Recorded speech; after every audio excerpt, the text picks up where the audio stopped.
Every time the girl bought a drink, she deliberately dropped her coin and pretended to look for it, just to scare the tiny spirits hiding under the vending machine. These timid creatures always ran away when they saw a human. This gave Miko an idea. She wanted to take one home as a pet. She rolled a coin and followed one of them, but this time she ran into the creature's father.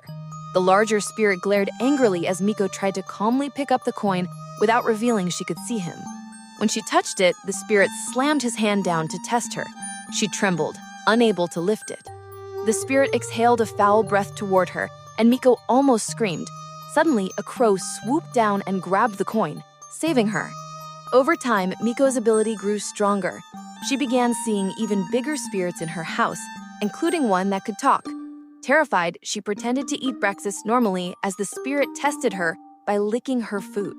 Her brother mentioned last year's pudding, which their father had secretly eaten. Feeling guilty, he apologized. Miko stood up, said she was full, and placed the pudding in front of her father's memorial. Her father had been dead for years. Only his spirit remained, still watching over them. Hearing his worried words, Miko stayed silent.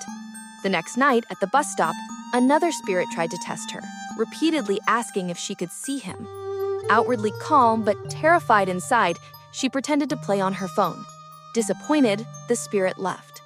But this was only the start of her nightmare. While brushing her teeth, she saw strange handprints on the mirror. When she looked again, a man in a suit was standing behind her.